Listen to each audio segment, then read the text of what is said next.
Okay, there's source sheets here, so if you can hold a plate and a source sheet, that'll serve you well. Thanks. Sorry. I've been to the Jewish community in Ghana before. You've been in Ghana? Oh. There's a Jewish community in Ghana. There's an indigenous community in Ghana that did some research into their history and decided that they were historically Jewish. They had all these traditions that were like similar to Judaism, and then they met the Christian missionaries and were reading the Old Testament. They're like, wait a minute, we sound like these people in the Old Testament. Okay, we'll dive into it. There's a second microphone here, so when we get into the interaction, it may be a little cumbersome, but it's worth it to move the mic around so that people on the Zoom can participate.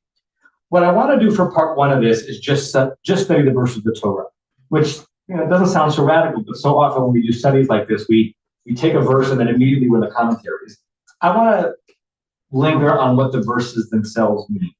And it's from the first Aliyah of Parshat Kedoshim. Parshat Kedoshim is often the second part of a double Parsha, but this year, because of the leap year, we needed more Shabbatot to get through all of the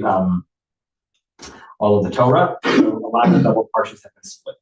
Okay? And we're going to kind of pick up right in at the top of page 1. When you offer, literally slaughter, because the word zevach is slaughter, but offer as a sacrifice, zevach shlamim. There's no simple way, forget about translating it, understanding exactly what it means. Zevach means a sacrifice of. Shlamim from the root shalom or shalem, meaning peace, wholeness, completion.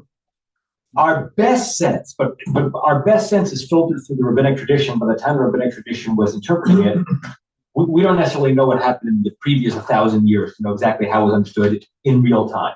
But kind of a non-obligatory, you're bringing an offering to the altar to either express gratitude for well-being, but there was another sacrifice called the Korban Todah, which was a thank you sacrifice, or to bring well-being, to represent well-being, something like that. It was not obligatory. It's not because you had committed a sin. It's not because it was a holiday. It was just a sacrifice that you might bring to something. Ladonai, to God. Lirtzomchem tizbachu. We could also spend a long time figuring out what lirtzomchem means, and we wouldn't know the answer. Ratzon means will.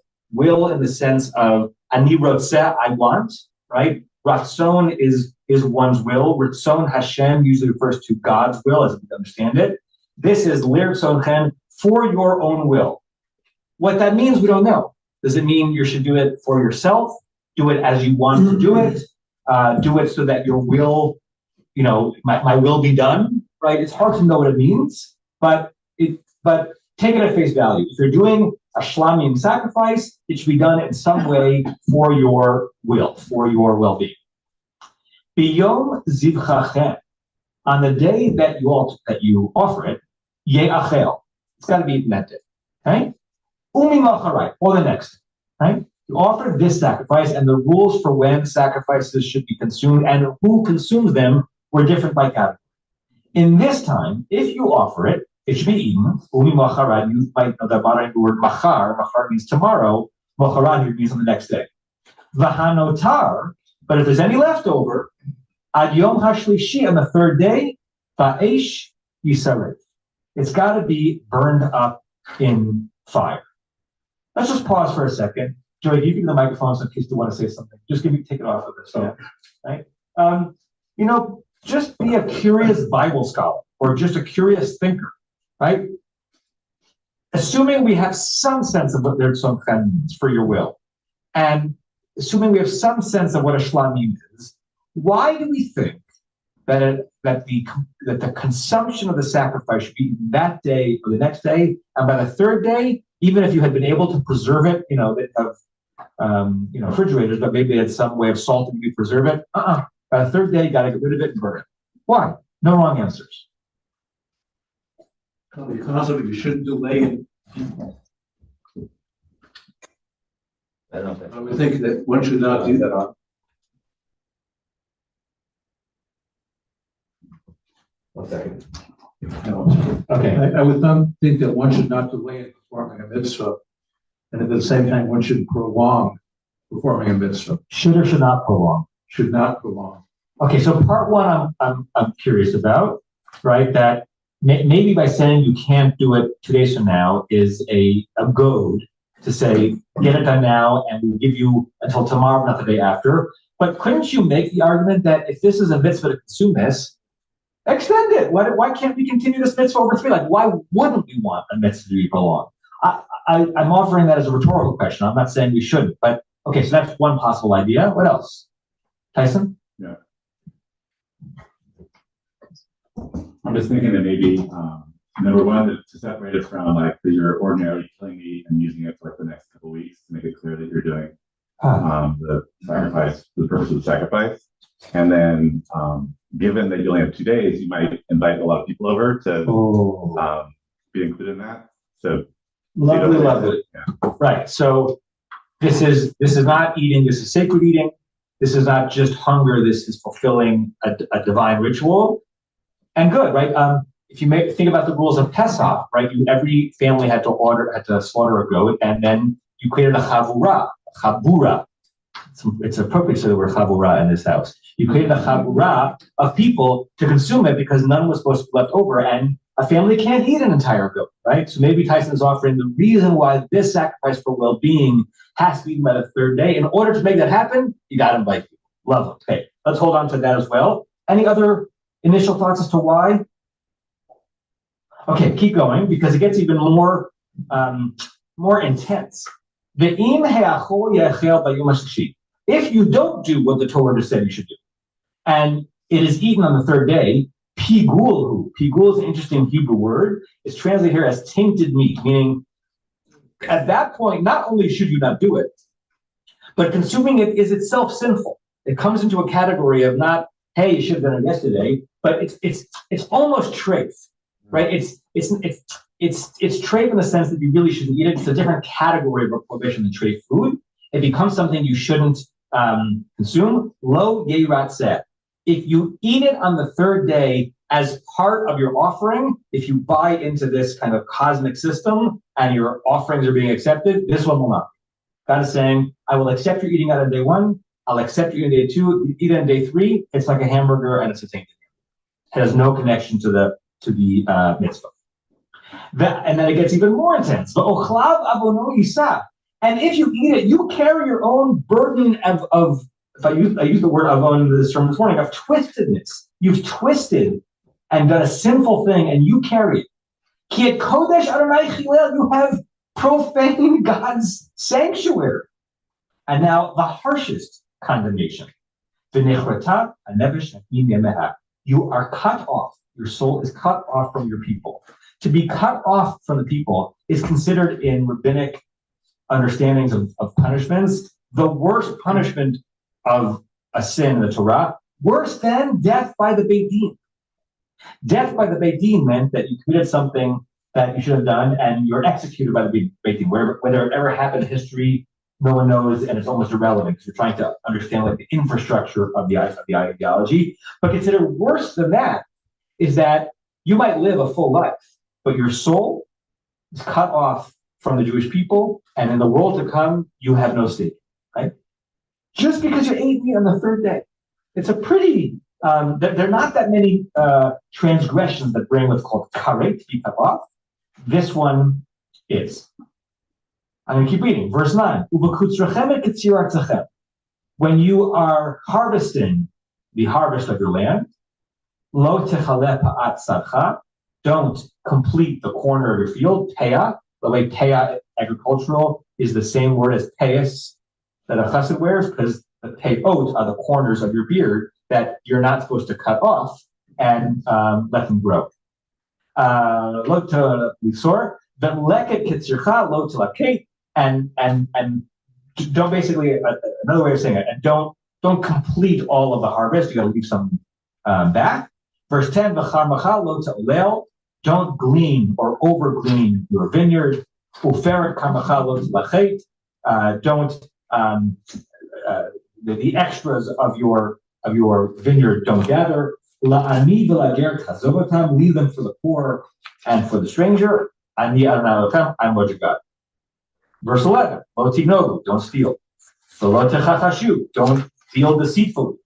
Lo tishakru ish ba'amito, don't, one person should not lie to another person. Verse 12, Lo tishavru b'shmi l'shacher, don't swear to me falsely. That's an echo of what we have in the Ten Commandments. V'chilalta et shem Adonai, shem Elohim Adonai, because if you do that, then you are profaning God's name. Second time we had the word profane in the section, it was profaning God's holiness by eating this meat on the third day. You're profaning God's name if you call out to me not in truth. The lo tashok reyacha, some people translate as that you shouldn't withhold from your peer or your neighbor. Some people understand as you shouldn't you shouldn't oppress financially your neighbor. The lo tigzol, don't rob. Lo talin pulat sachir ka'aboker. And if you owe someone money for work that they did, do not let it stay over until the morning. Talin, from the same word that we get malon, hotel, place where you sleep. So don't let that payment sleep until the morning. Okay, that is a 5 through 12. That's it's a 9-verse section from the first Aliyah Kedoshim. Where in this 9-verse section do you notice kind of new paragraph? And what might be the connection between paragraph 1 and paragraph 2? Marshall, let's give the mic to Marshall. The first paragraph are verses 5 and 6, hey and above. And then everything else, hey above and hey through chet. That's the first paragraph. 5 through 8. Okay. Right. Second paragraph is 9 through whatever the last 12, 13. Right. And just spell it out, even if it seems obvious. What shift do you see going on from after verse 8 into verse 9? Well, the first 4 are sort of say religious obligations regarding the sacrificial system, and the second seem to be having to do with one's relationship with one's fellow man. Good. Now the Torah doesn't have always an obvious way of saying new subject, right? It doesn't go right. Sometimes you'll see a break in the text, right, to suggest that we're starting a new topic. These just run right into each other, as if it was a single revelation, right? So if we agree with Marshall that 5 through 8 deal with the obligation to consume the shlamim within 2 days, and if you don't, your soul is denied connection to the Jewish people, and verses 10 has to do with agricultural and ethical responsibilities to your neighbor, and that seems to be an abrupt shift. If we had to suggest that there is a connection between part A and part B, and that the Torah is not just stitching these together randomly, what might they be? Why would part B follow part A? Tyson and Marshall? I mean, kind of following up on what I was saying before, if you're supposed to sacrifice and then eat it all within 2 days, if you don't eat within 2 days by yourself, you have to share with a bunch of other people. And so, just like if you have a harvest, you're leaving some for other people. So if you have like all this meat, you have to burn it. You might as well share it with the poor or whatever. If you let it go, then it's like you're taking food away from the poor. Or if you keep it for yourself, you're kind of profiting from the sacrifice for yourself instead of profiting, helping the community. Lovely. And if you follow that line through, every verse that follows verse 8 can be read through that prism, right? That don't take it all for yourself, leave some for others, verse 9. Don't overeat / don't over glean your vineyard. Don't steal to suggest that the leftover food actually doesn't even belong to you, it belongs to someone else. So maybe this is random. Maybe we're developing an association that wasn't really there, or maybe the Torah in what was called a hekesh in rabbinic thinking, like a juxtaposition. Maybe juxtapositions matter, and maybe we're forced, or we should be forced, to ask, how does the section that comes next connect to the section before? And maybe the glue here is the obligation to the one who has less. Marshall, were you going to say something? Similar. Okay. So with that in mind, let's see if anyone goes in that direction or a different direction. Okay. Look at page 2, verse 2. This is the commentary of the Ha'amek Davar, which means to go deep into things. It's written by the Nitziv, Rabbi Naftali Tzvi Yehuda Berlin, who was a great scholar and Rosh Hashiva in the late 19th century in Lithuania. And on the phrase, B'yom zivchachem ti'echel macharat, the phrase from the second verse, yeah, that on the day of your offering it, it should be eaten and then only tomorrow. He says, Umitzvat achilat hashlamim. The mitzvah of consuming this type of sacrifice, mo'elet, is helpful, biskula, in the kind of the merit of, almost even the magic of, lahavi shalom. He says something about eating the shlamim is supposed to contribute to shalom in the world, right? That it's not just nicknamed this sacrifice for no reason. You bring it for whatever reason you want to bring it, but eating it the proper way is supposed to bring shalom. V'hainu, and we should add, chukei Hashem. These is in the category of the law of the mitzvot that are chukim. There are several divisions of the mitzvot in the Torah. There are the divisions between the thou shalt and the thou shalt nots. There are divisions between the mitzvot that are between us and God, between us and one another, and between us and ourselves. And there's also a division between the mishpatim, which is from the word shofet, which means judgments, meaning the rules that kind of make sense, and any society that wants to thrive should have it, like don't steal and don't kill and don't commit adultery, right? You can understand why, right? Versus chukim, which has to do from the root chakak, which means just to engrave. It's just cut by God as law, and we don't know why, right? I think of it like shotnets, right? Like the obligation to not mix wool and linen. You could come up with a reason, but there could be a million parallel universes, each of them having 1,000 different cultural societies, and they wouldn't come up with that, right?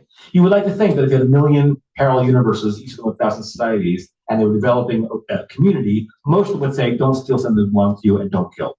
But they might not say, don't wear wool and linen together, right? So those are considered chukim.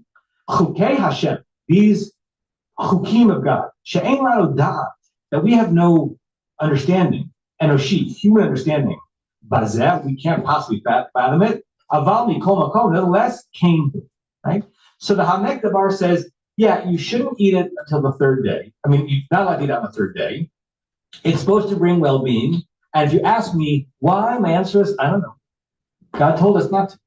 It's and for some people, and maybe for us on some level, that should be enough of a reason, right? Parents in the room, right? You tell your child, you can't do so-and-so. Why?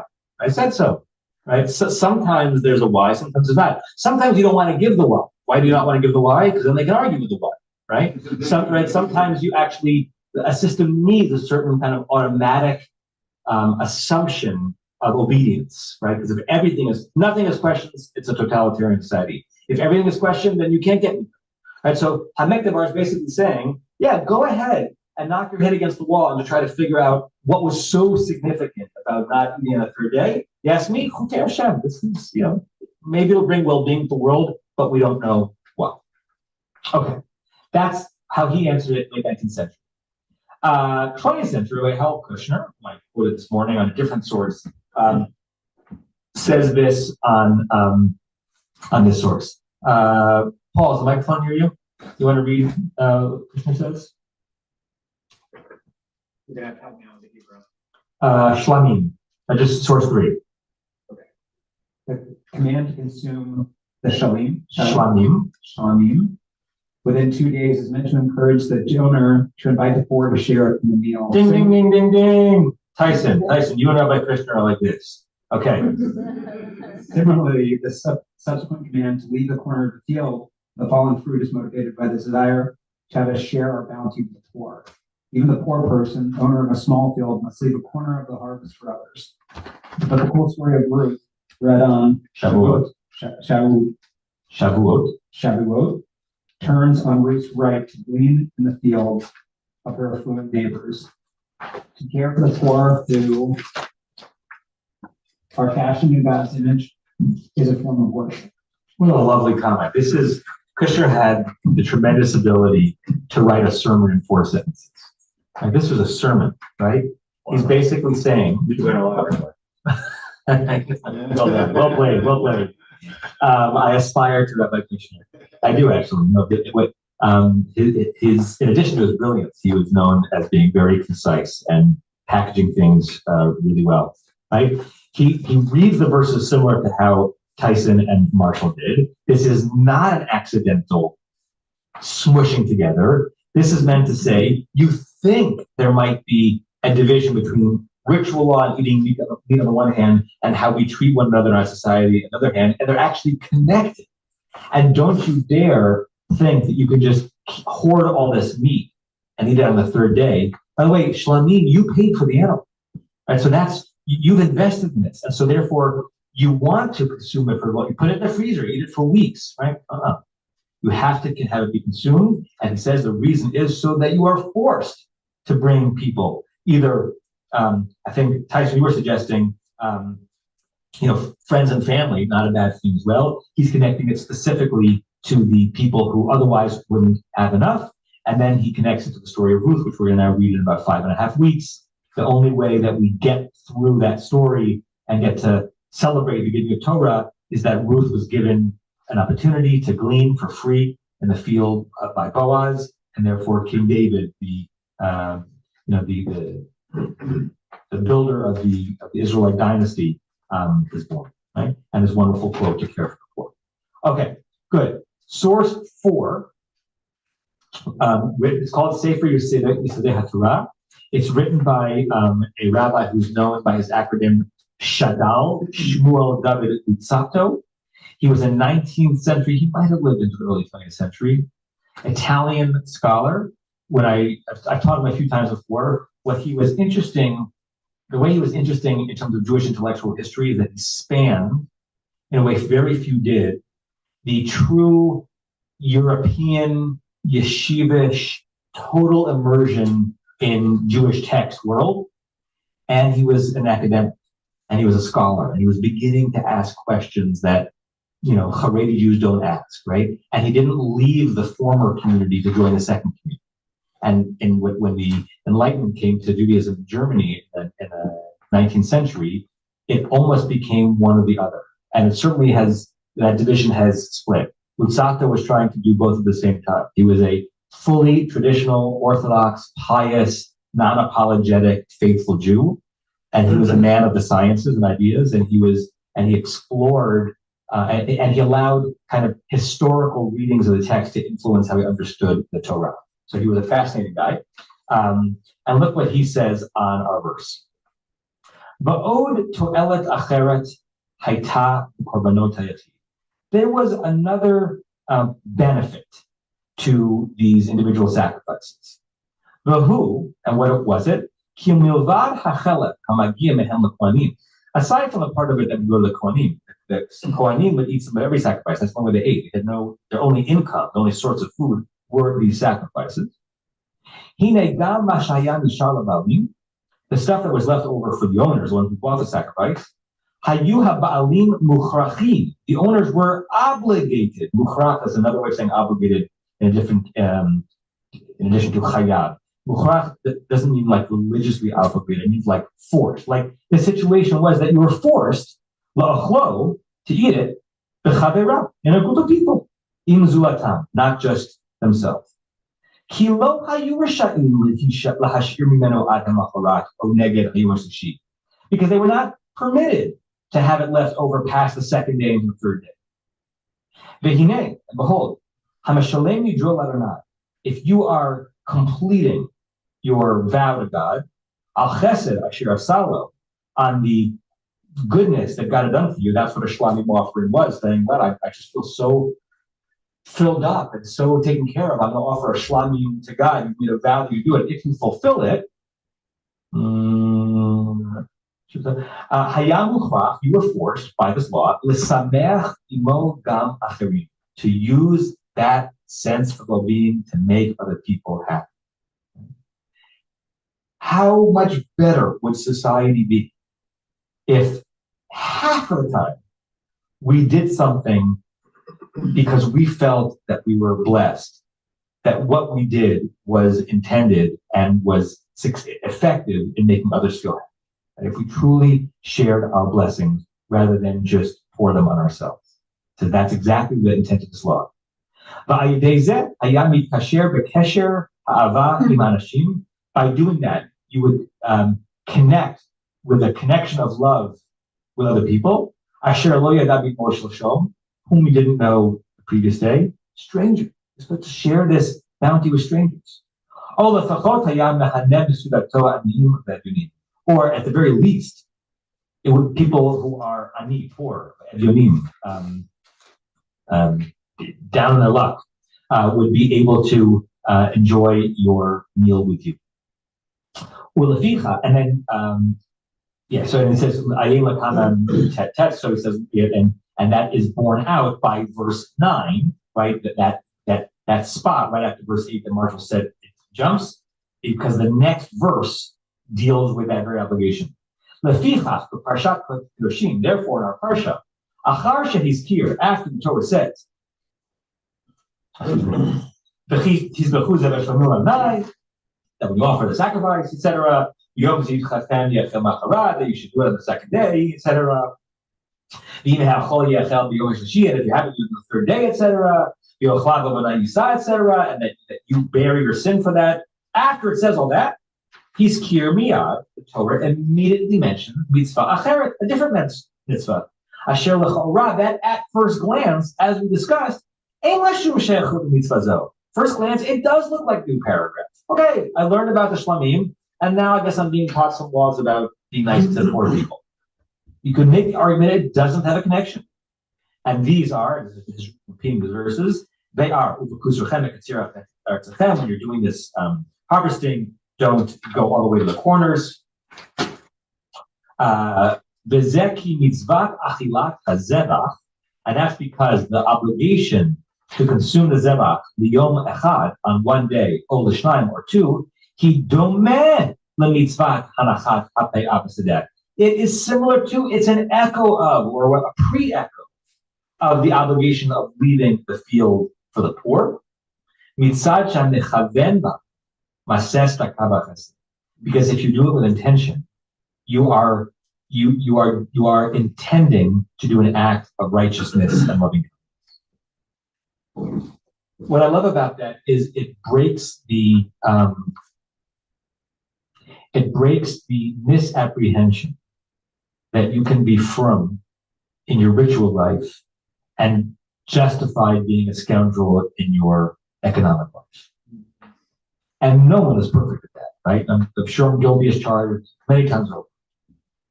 But I think the most painful thing for me in Jewish life, and I will say even in our synagogue, is when I see people who are pious and precise and punctilious about prayer and worship, and who forget that the next verses are related to your worship as well. And that if you're coming to shul, you're coming to Jewish life with a sense of openness to being obedient to God's will. But when it comes to leaving the corners you feel to others, or all of the things that extend from that, basically treating the people around you with dignity, if those you consider to just be like throwaways, or that's what Reform Jews are focused on. I'm focused on davening, but Reform Jews can do the social action. It's a repudiation of these verses, and it's a repudiation of what we like to think of as a non-accidental juxtaposition. Right? And so I think that's a healthy challenge in both directions, though. It's a healthy challenge for those who are taking the ritual law seriously, and all that we do in the realm of prayer extended from the realm of sacrifice. So we don't do sacrifice anymore, but prayer replaced sacrifice. So if you're careful about prayer, great, I am too, right? It's a challenge to us to think about how our prayer life is connecting to our ethical life, and the reverse, right? Because we're not a secular humanist tradition, and there's nothing wrong with a secular humanist tradition, but that's not what traditional Judaism is.